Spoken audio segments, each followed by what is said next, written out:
বংশগতি অর্থাৎ বংশানুক্রমে চারিত্রিক বৈশিষ্ট্য নির্ধারক সত্তার প্রবাহ।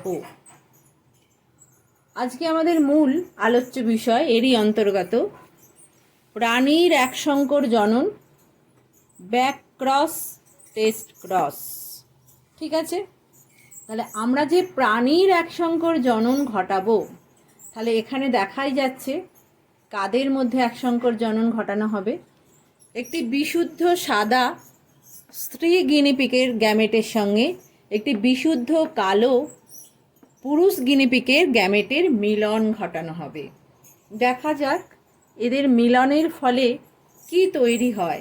এই যে কালো এবং সাদা এদের রং, এদের মধ্যে কোনটা প্রকট বৈশিষ্ট্য, কোনটা প্রচ্ছন্ন বৈশিষ্ট্য, এদের যে সন্তান সন্ততি তৈরি হবে তাদেরকে দেখেই সেটা আমরা নির্ধারণ করতে পারবো। তাহলে চলো যাওয়া যাক প্রাণীর একসংকর জনন।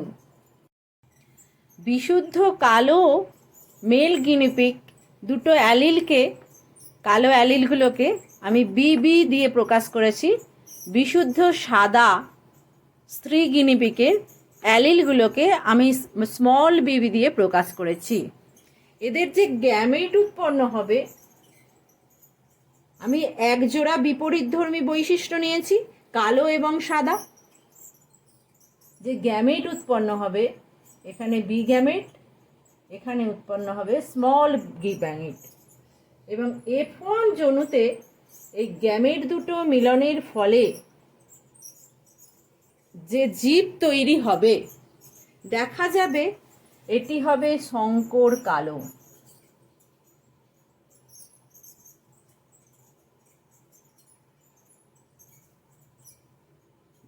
অর্থাৎ আমরা বলতে পারি যে কালো বৈশিষ্ট্যটি হচ্ছে প্রকট বৈশিষ্ট্য। আমরা আগে বলেছি আগের ভিডিওতে যে প্রকট বৈশিষ্ট্য সবসময় F1 জেনারেশনে প্রকাশিত হয়, প্রচ্ছন্ন বৈশিষ্ট্য প্রকাশিত হয় না। তাহলে আমরা যখন F1 জেনারেশনে যত গিনিপিগই পাই না কেন, এইভাবে ক্রস ঘটিয়ে সংকরায়ন পদ্ধতিতে দেখব প্রত্যেকটা গিনিপিগই F1 এর কালো হয়েছে। তাহলে এখানে কালো বৈশিষ্ট্যটা হচ্ছে প্রকট বৈশিষ্ট্য এবং সাদা বৈশিষ্ট্য হচ্ছে প্রচ্ছন্ন বৈশিষ্ট্য। বোঝা গেল? এরপরে আমরা কি করব দেখি। এরপর প্রথম অপত্য জনুর একটি পুরুষ এবং একটি স্ত্রী গিনিপিগ নেব। এই পুরুষ এবং স্ত্রী প্রথম অপত্য জনু থেকে নেওয়া হয়েছে, তারা কিন্তু উভয়েই সংকর কালো। এদের যে গ্যামেট উৎপন্ন হবে, গ্যামেট দুটো হবে এই রকম, ক্যাপিটাল এবং স্মল বিবি তৈরি গ্যামেট উৎপন্ন হবে। তাহলে এদের গ্যামেট দ্বয়ের কি হবে, মিলন ঘটবে। আমি বলেছিলাম যে মনে রাখার জন্য গ্যামেটগুলোর আমি বলে দিয়েছিলাম মনে মনে লিখবো না, কিন্তু আমরা মনে মনে গ্যামেটগুলোর নাম্বারিং করে নেব। করে নিয়ে F2 জেনারেশনে যে তৈরি হবে 1 3 1 4 2 3 2 4, 1 3 1 4 2 2 3টা দেখো, বিটাকে আমরা প্রথমে রাখবো বলে এরকম করে লিখছি 2 3 2 4।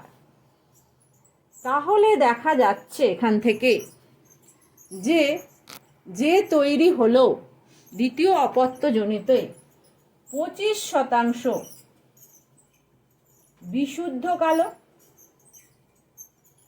25% বিশুদ্ধ কালো জীব তৈরি হলো, 50% সংকর কালো তৈরি হলো,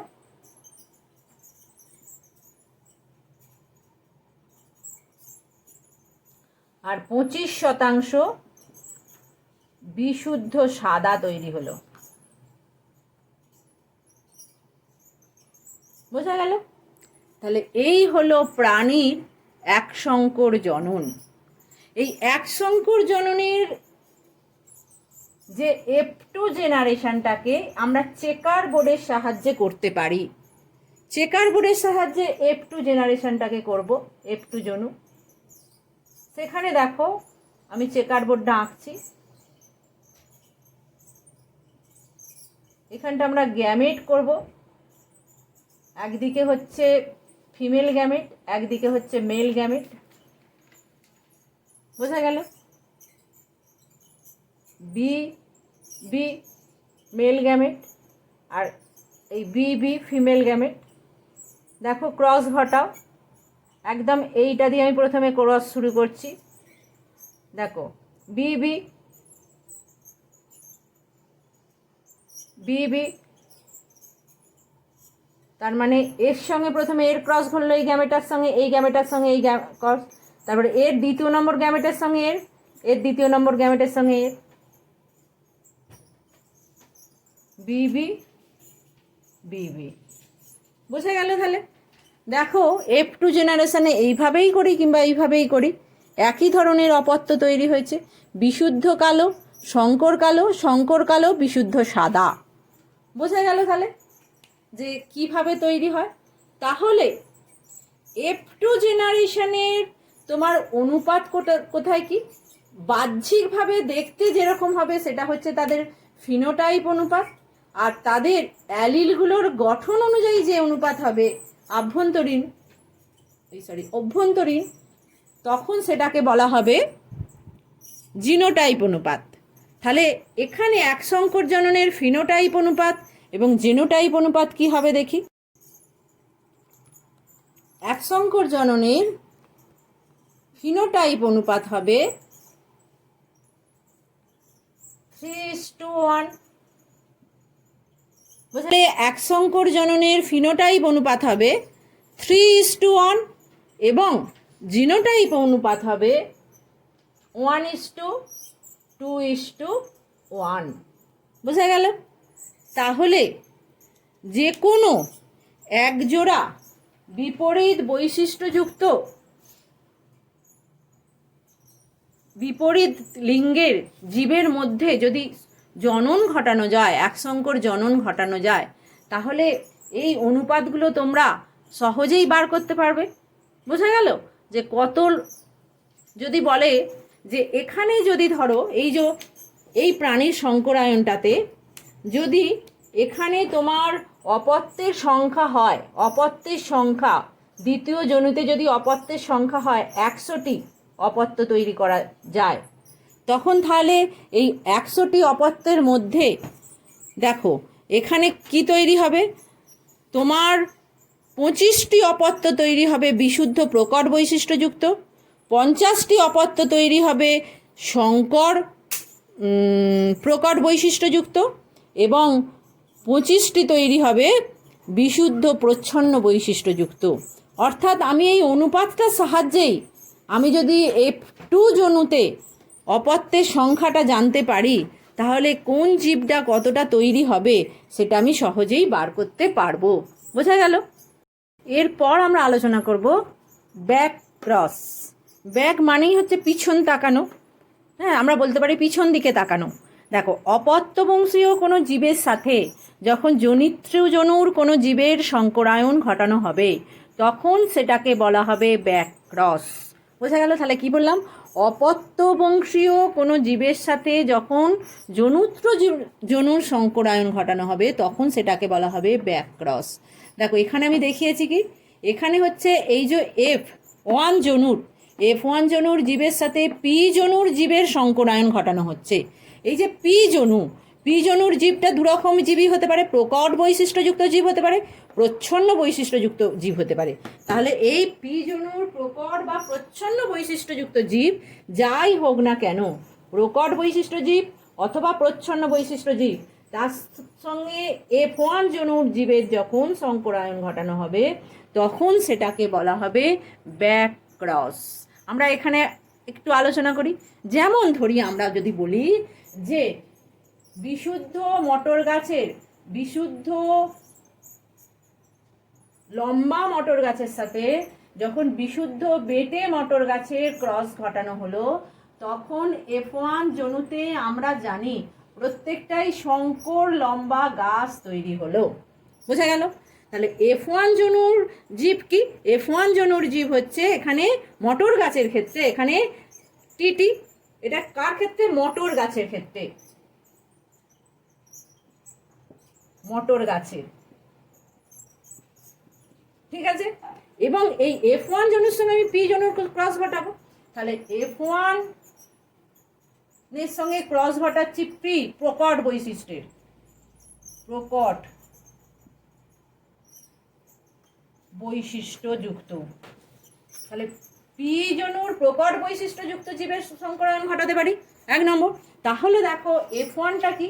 অতএব F1 হচ্ছে টিটি, এর সঙ্গে সংকরায়ন ঘটালাম টিটি, প্রকট বৈশিষ্ট্যযুক্ত।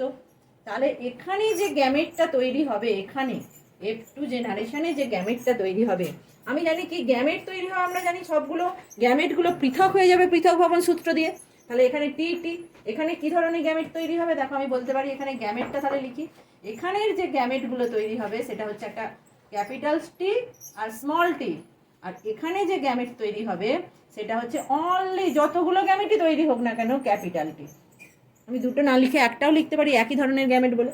তাহলে F2 জেনারেশনে কি তৈরি হবে, আমি সেই 1 3 1 4 2 3 2 4 যদি প্রয়োগ করি, 1 3 দেখো 1 4 একই জীব তৈরি হচ্ছে, 2 3 2 3 2 4, তাহলে এগুলো তো একই, আবার এরাও একই। ঠিক আছে? তাহলে এদের অনুপাতটা কি হবে? তাহলে আমি বলতে পারি যে এই রকম যদি F1 জনুর জীবের সাথে পি জনুর প্রকট বৈশিষ্ট্যযুক্ত জীবের সংকরায়ন ঘটানো হয়, তার ফলটা কি হবে? সব জীব কি হবে? প্রকট বৈশিষ্ট্যযুক্ত হবে, প্রকট বৈশিষ্ট্যযুক্ত, বৈশিষ্ট্যযুক্ত। এটা হচ্ছে কি, এই যে প্রকট বৈশিষ্ট্যযুক্ত, এটা হচ্ছে ফিনোটাইপগতভাবে, ফিনোটাইপ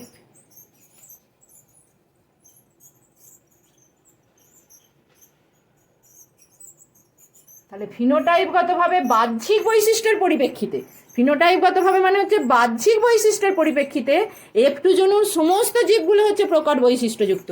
কিন্তু জিনোটাইপগতভাবে কি হবে? এটা হবে বিশুদ্ধ প্রকট। এখানে আমি বলতে পারি বিশুদ্ধ লম্বা। বিশুদ্ধ লম্বা মানে কি? বিশুদ্ধ প্রকট, ইস্টু এটা হচ্ছে শঙ্কর প্রকট, শঙ্কর লম্বা। শঙ্কর লম্বা মানে কি? শঙ্কর প্রকট, শঙ্কর জীব, শঙ্কর প্রকট না বলে শঙ্কর জীব। তাহলে কি তৈরি হবে এদের অনুপাত? 1:1। তাহলে কি অনুপাত তৈরি হবে? 1:1। 2 নম্বর ক্ষেত্রে আমি যদি F1 জনুর কোনো জীবের সাথে প্রচ্ছন্ন বৈশিষ্ট্যযুক্ত পি জনুর সংকরায়ন ঘটাই, এখানে প্রচ্ছন্ন বৈশিষ্ট্য হচ্ছে বিশুদ্ধ বেটে, তাহলে শঙ্কর লম্বার সঙ্গে আমি বিশুদ্ধ বেটের সংকরায়ন ঘটাচ্ছি, গ্যামেটগুলো তৈরি হবে। দেখো এখানেও সেরকম একই ধরনের গ্যামেট তৈরি হবে, আমি একটাও লিখতে পারি, ওখানে আমি দুটো লিখে করিয়েছিলাম, আচ্ছা এখানে আমি তাহলে একটা লিখে করাই, যেহেতু একই ধরনের গ্যামেট তৈরি হবে। দেখো একটা লিখে করাচ্ছি আমি এখানে, তাহলে কি তৈরি হবে দেখো F2 জনুতে তৈরি হবে, এটা হচ্ছে টি, আর একটা তৈরি হবে টি। ওখানেও একটা লিখেও তুমি করতে পারতে। তাহলে এখানে যে এর ফলটা কি হবে? শঙ্কর লম্বা তৈরি হবে 50% জীব, এবং বিশুদ্ধ প্রচ্ছন্ন বৈশিষ্ট্যটা প্রকাশ পাবে 50% জীবের মধ্যে। তাহলে এই যে ক্রস ঘটানো হলো, এটা হচ্ছে এক শঙ্কর জননের ব্যাক ক্রসটা আমি দেখালাম, এবং এটা আমি উদ্ভিদের দেখালাম, এটা আমি প্রাণীর ক্ষেত্রেও করতে পারি, এটা আমি এই যে গিনিপিকের প্রাণীর যে এক শঙ্কর জনন দেখিয়েছি তার ক্ষেত্রেও করতে পারি। দেখো আমি তার ক্ষেত্রে করে দেখাচ্ছি। দেখো এখানে গিনিপিক আমি নিয়েছি, মেল গিনিপিক, হ্যাঁ, কালো, আর ফিমেল গিনিপিক সাদা, এটা বিশুদ্ধ, এটাও বিশুদ্ধ। তাহলে F1 জেনারেশনে এটা কি তৈরি হবে? শঙ্কর কালো গিনিপিক তৈরি হবে। এই শঙ্কর কালো গিনিপিকের সঙ্গে আমি প্রথমে কি করছি? পি জনুর প্রকট বৈশিষ্ট্যযুক্ত জীবের সংকরায়ন ঘটাচ্ছি। তাহলে পি জনুর প্রকট বৈশিষ্ট্যযুক্ত জীব মানে হচ্ছে এইটার সঙ্গে বিবির সংকরায়ন ঘটাচ্ছি, বোঝা গেল। এবং এদের যে গ্যামেট তৈরি হবে দেখো, এখানে দু ধরনের গ্যামেট তৈরি হবে, এখানে আর এখানে হচ্ছে এক ধরনের গ্যামেট তৈরি হবে। তাহলে F2 জেনারেশনে কি তৈরি হবে দেখো, এই গ্যামেটটা একবার এর সঙ্গে মিলিত হবে, একবার এর সঙ্গে মিলিত হবে, বিবি তৈরি হবে। আর কি তৈরি হবে? বিবি তৈরি হবে। তাহলে এখানে দেখো ফিনোটাইপগতভাবে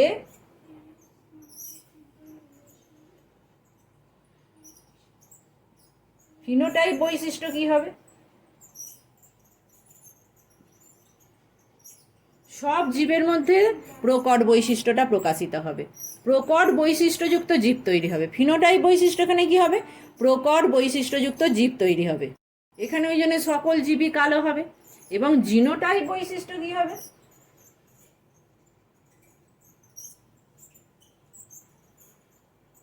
জিনোটাইপ বৈশিষ্ট্য কি হবে? তাহলে ফিনোটাইপ বৈশিষ্ট্য সকল জীবই কালো হবে, আর জিনোটাইপ বৈশিষ্ট্য হবে 50% জীব কালো হবে, বিশুদ্ধ কালো তৈরি হবে, আর 50% জীবের সংকর কালো তৈরি হবে, বোঝা গেল। তাহলে এটা প্রকট বৈশিষ্ট্যের সঙ্গে সংকরায়ন ঘটালে এরকম হবে। এবার দেখি প্রচ্ছন্ন বৈশিষ্ট্যের সঙ্গে সংকরায়ন ঘটালে কি তৈরি হবে। তাহলে দেখো কি তৈরি হলো, এখানে দেখো, এখানে তাহলে এই যে প্রচ্ছন্ন বৈশিষ্ট্যযুক্ত জীবের মধ্যে সংকরায়ন ঘটালাম, এখানে বিবি, তাহলে এখানে একটাই ধরনেরই গ্যামেট তৈরি হবে বলে আমি একটা গ্যামেট লিখেছি। এই গ্যামেটটা একদম ক্যাপিটাল বি এর সঙ্গে যুক্ত হয়ে বিবি তৈরি হবে, আর স্মল বি এর সঙ্গে যুক্ত হয়ে স্মল বিবি তৈরি হবে। তাহলে এদের ফিনোটাইপ বৈশিষ্ট্য কি হবে? এদের ফিনোটাইপ বৈশিষ্ট্য হবে 50% হবে কালো তৈরি হবে, সংকর কালো তৈরি হবে, আর 50% হবে বিশুদ্ধ সাদা তৈরি হবে। আর জিনোটাইপ বৈশিষ্ট্য কি হবে? এই যে 50% সংকর কালো এবং 50% সাদা একই। এখানে দেখো এদের হচ্ছে ফিনোটাইপ বৈশিষ্ট্য এবং জিনোটাইপ বৈশিষ্ট্য এক হবে। এখানে ফিনোটাইপ বৈশিষ্ট্য সমান জিনোটাইপ বৈশিষ্ট্য একই রকমের হবে, কালো এবং সাদা হবে, বোঝা গেল।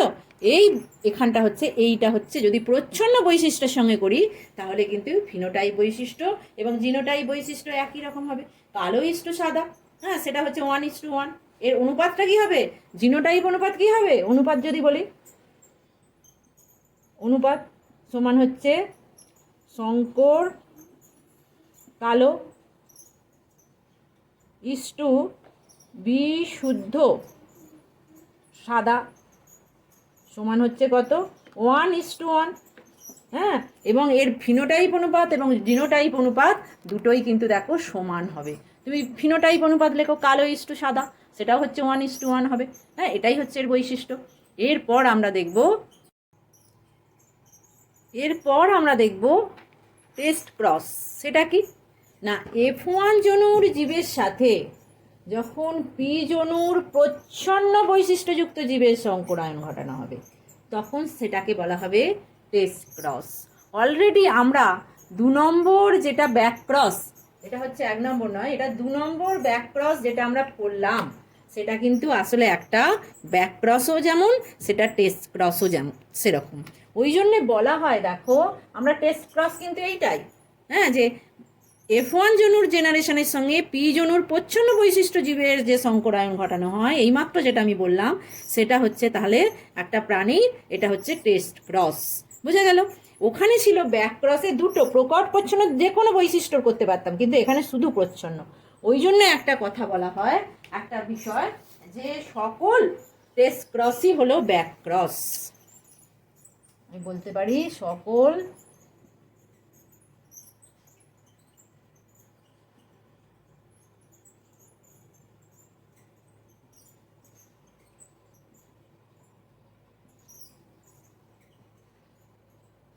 ক্রস, কিন্তু সকল ব্যাক ক্রস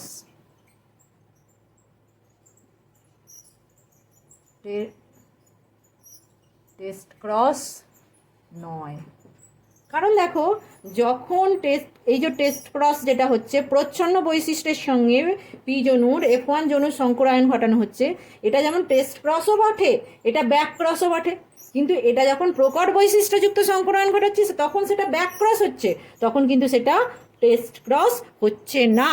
ওই জন্য বলা হয় সকল টেস্ট ক্রসই ব্যাক ক্রস, কিন্তু সকল ব্যাক ক্রস টেস্ট ক্রস নয়, বুঝে গেল। দেখো এটা এবং আমি যে এখানে সেটা করেছি, এই যে F1 জনুর সঙ্গে প্রচ্ছন্ন বৈশিষ্ট্যযুক্ত গিনিপিকের ক্ষেত্রে একটা জীবের সংকরায়ন ঘটিয়েছি। তাহলে সব সময়তেই টেস্ট ক্রসে যে অনুপাতটা পাওয়া যায়, এটা হচ্ছে টেস্ট ক্রসের ক্ষেত্রে প্রযোজ্য। ফলাফলটা কি হবে? টেস্ট ক্রসের ফলাফল সবসময় এক সংকর জননের ক্ষেত্রে সবসময় এক হবে। এটা যেমন আমি গিনিপিকের দেখিয়েছি। এবং এই টেস্ট ক্রসের ফিনোটাইপ অনুপাত এবং জিনোটাইপ অনুপাত দুটো সমান হবে সর্বদা। টেস্ট ক্রসের ফিনোটাইপ অনুপাত এবং জিনোটাইপ অনুপাত সর্বদা সমান হবে। এবং সবসময়তে একটা সংকর প্রকট বৈশিষ্ট্যযুক্ত জীবের সঙ্গে একটা বিশুদ্ধ জীব তৈরি হবে 1:1 অনুপাতে। এটা হচ্ছে টেস্ট ক্রসের ফল। তাহলে আজকে আমরা যেটা আলোচনা করব বলেছিলাম, সেটা হচ্ছে একটা হচ্ছে ব্যাক ক্রস, একটা হচ্ছে টেস্ট ক্রস এবং প্রাণীর এক সংকর জনন। এটা আমরা আলোচনা করলাম। এই রকম বংশগতির বিভিন্ন বিষয় নিয়ে আমরা বিভিন্ন ভিডিওতে আলোচনা করব। আজকে তাহলে এই পর্যন্তই থাক। আমরা খুব ছোট ছোট করে আলোচনা করব, যাতে আমাদের বিষয়গুলো খুব ভালো করে বোঝাটা হয়ে যায়।